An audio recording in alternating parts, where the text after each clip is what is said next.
Hello, नमस्ते दोस्तों, मैं हूँ दीक्षा और मैं आप सभी का मोस्ट वेलकम करती हूँ अपने चैनल स्टोरी बाय दीक्षा में। तो दोस्तों, आप लोगों के लिए ये मेरा चैनल बिल्कुल नया है और मैं आपके लिए बिल्कुल ही नई और एक बहुत ही अच्छी स्टोरी आने वाले वक़्त में लेकर आती रहूँगी और बहुत अच्छी-अच्छी कहानियाँ लाऊँगी, जो समाज से जुड़ी हुई हों और जो बिल्कुल सही और सत्य आप बीती घटनाएँ होंगी। तो चलिए देर न करते हुए आज की ये कहानी शुरू करते हैं। दोस्तों, आज की ये कहानी है फ़तेहपुर सीकरी की, जो बिल्कुल सत्य घटना है। दोस्तों, वहाँ पर एक गाँव था। गाँव में पहले क्या होता था कि बच्चे जो होते थे, वो एक साथ ही खेला करते थे। पहले के ज़माने में लड़की और लड़के में कोई भेद नहीं था कि हम उनके घर नहीं जाकर खेल सकते या हम इनके यहाँ नहीं जा सकते। तो वहीं पर एक लड़की थी जिसका नाम था आशा और एक लड़का था जिसका नाम था प्रेम। आशा और प्रेम दोनों छोटे ही थे और खेला करते थे। परिवार था, परिवार भी रहते थे और साथ में दोनों खेला करते थे।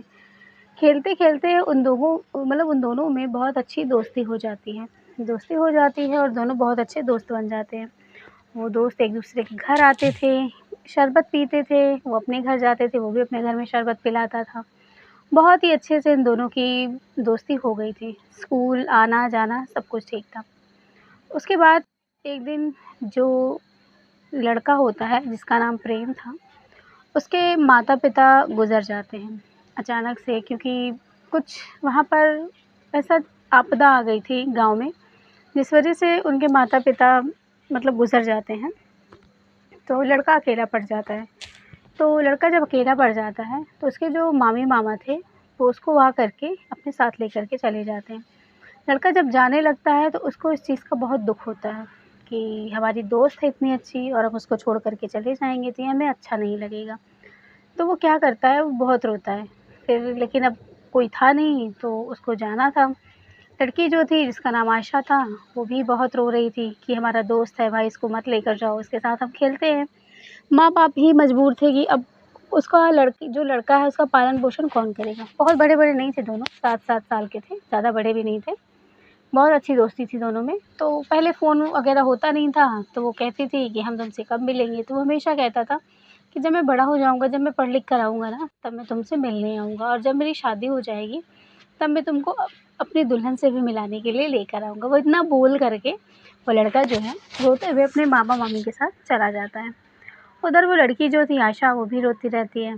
घर में उसके माँ-बाप उसको समझाते हैं कि बेटा जाने दो, वो दोस्त ही तो हैं, बहुत सारे दोस्त बन जाएँगे तुम्हारे। इसी तरह से वो लड़का तो वहाँ से चला जाता है। फिर जो लड़की होती है आशा, वो भी जब बड़ी हो जाती है, तो वो भी पढ़ने के लिए कहती है कि मुझे भी पढ़ाई वग़ैरह करनी है आगे चल कर के। तो मुझे भी मतलब बड़े हो जाते हैं, वो लड़की बड़ी हो जाती है और वो भी अपने पढ़ाई-लिखाई के लिए बाहर चली जाती है शहर में।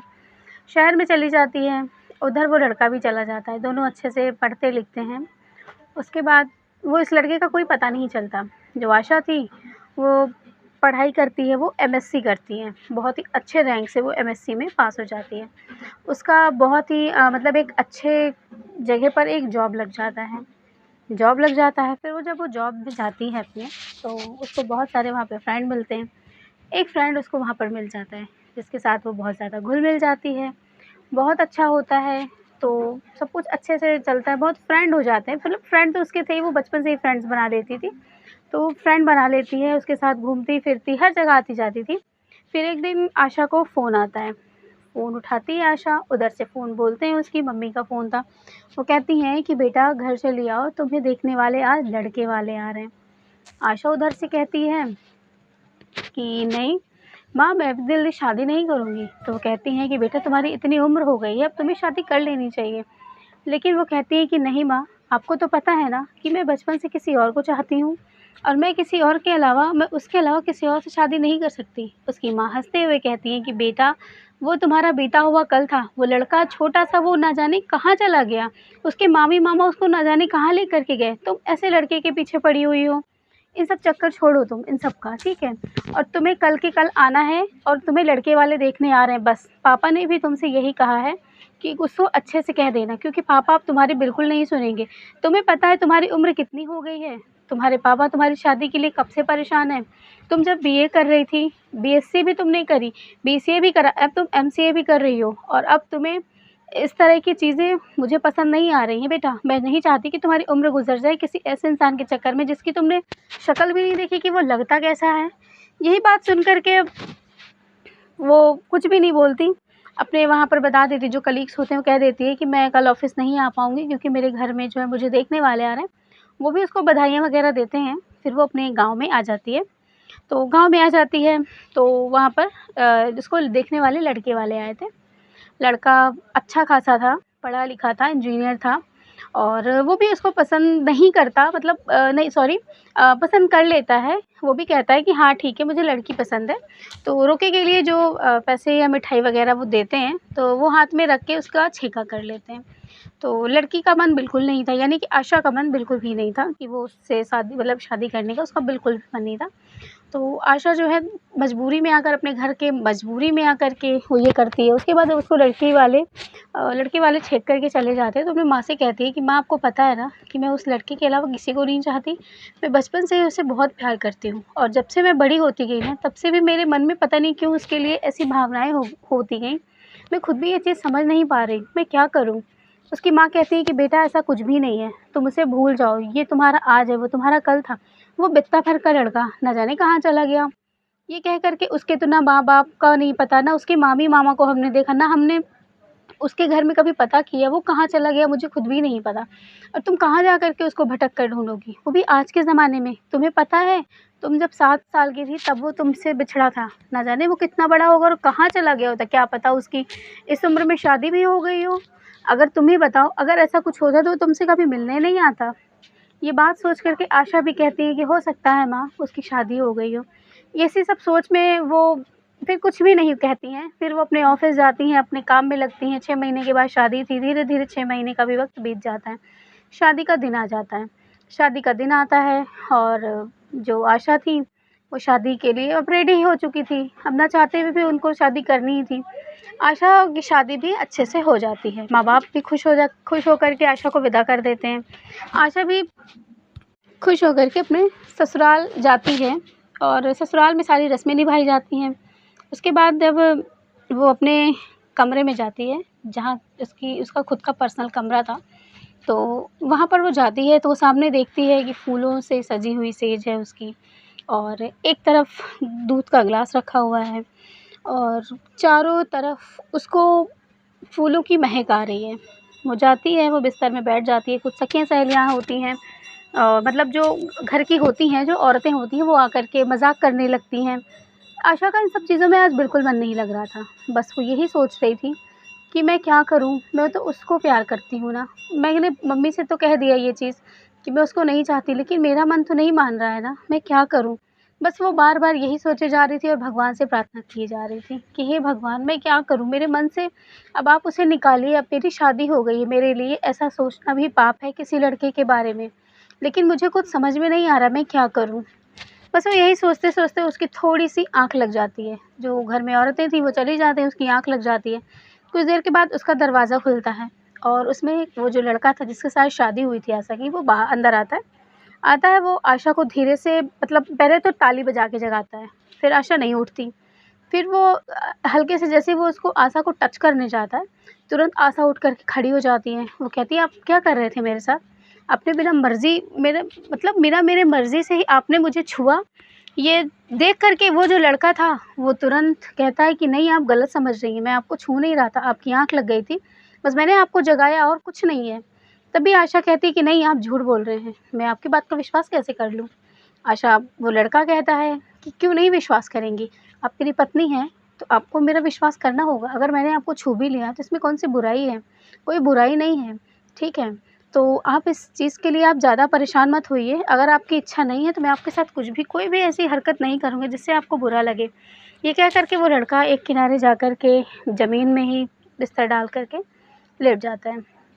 उधर आशा ये सब चीज़ों से देख कर के परेशान हो गई थी। उसके बाद उसने ठंडे दिमाग से सोचा कि ये मैं क्या कर रही हूँ? जीना तो मुझे इसी के साथ है ना, और अगर मैं आज इसके साथ ये सब करूँगी, तो ये सब मुझे बुरा लगेगा। मैं ऐसा कैसे कर सकती हूँ? मुझे नहीं करना था। उसके बाद वो उठती हैं आशा, जाती हैं, जाने के बाद वो लड़का जो था वो जाग ही रहा था। उससे कहती हैं कि मुझे माफ़ कर दीजिए, मैं बस कुछ सोच रही थी, मेरे दिमाग में बहुत कुछ चीज़ें चल रही थी। तो लड़का कहता है कि मैं समझ सकता हूँ, तुम्हारी नई-नई शादी होती है लड़कियों की, तो उसके उनके दिमाग में ऐसी चीज़ें चलती हैं। लेकिन आप परेशान मत होइए, हम एक दोस्त की तरह रहेंगे। अगर आपकी इच्छा हो तो आप मुझे पति का दर्जा आप देने के लिए आप कहेंगी, तभी मैं आपके साथ कुछ भी करूँगा, वरना मैं आपके साथ कभी मैं आपको हाथ भी नहीं लगाऊँगा, ठीक है? ये सुन कर के आशा हाँ कह देती है। उसके बाद आशा कहती हैं कि आप वहाँ क्यों बैठे हैं? आप आकर के यहाँ पर बैठिए ना, बिस्तर में आ जाइए। तो वो लड़का कहता है नहीं, आप वहाँ पर लेटिए, हम बिस्तर पे नहीं बैठेंगे। लेकिन आशा कहती है नहीं, मुझे ये अच्छा नहीं लगेगा कि आप वहाँ पर नहीं हैं। तो आशा उस लड़के को कहती है, तो वो लड़का जो है जा कर के वहाँ पर बैठ जाता है। बैठने के बाद बातें होती हैं एक-दूसरे में, लेकिन फिर बात होके ख़त्म हो जाती है, फिर दोनों सो जाते हैं। सोने के बाद सुबह उठते हैं, वो देखते हैं कि उसकी जो माँ थी, जो मतलब यानी कि सासू माँ थी, वो मतलब जो लड़का था ना, उसको हमेशा आप कह लीजिए कि धिक्कारती रहती थी हर चीज़ के लिए, बहुत ज़्यादा।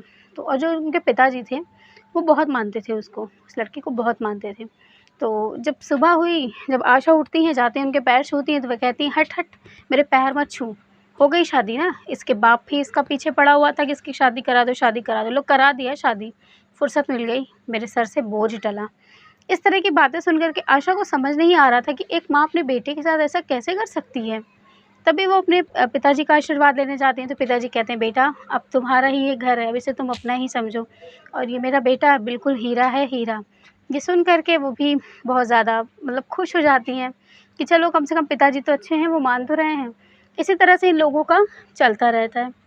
तो दोस्तों एक दिन की बात है, अचानक से एक दिन एक चेहरा, जो आशा थी, आशा को एक चेहरा नज़र आता है। क्योंकि आशा की मुँह दिखाई की रस्म थी, और जब आशा की मुँह दिखाई की रस्म थी, उसी रस्म में आशा ने एक ऐसी औरत को देखा जिसका चेहरा बिल्कुल धुंधला-सा था। आशा को देख कर के वो चेहरा याद आ रहा था कि आखिर मैंने इनको कहाँ देखा है? लेकिन वो समझ नहीं पा रही थी कि मैंने इसको कहाँ देखा है, लेकिन वो याद नहीं कर पा रही थी। बहुत ज़्यादा याद करने के बाद आशा को ये याद आता है कि अरे! ये तो वही औरत है, जो आज से इतने साल के पहले उस लड़के को लेकर के गई थी, जिसका नाम प्रेम था। ये देख कर के आशा तुरंत उनको जैसे ही कुछ पूछने के लिए चलती हैं, तुरंत वो देखती हैं कि अगल-बगल लोग खड़े हुए हैं, तो वो उनसे कुछ भी नहीं कहती हैं।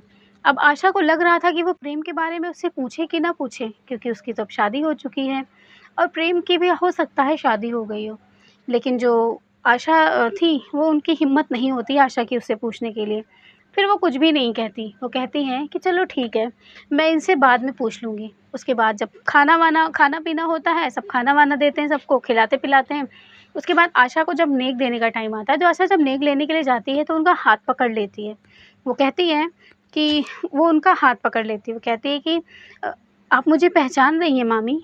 ये बात सुन कर के वो जो मामी थी, वो कहती हैं कि "नहीं, मैं तुम्हें नहीं पहचान रही हूँ, तुम कौन हो बेटा?"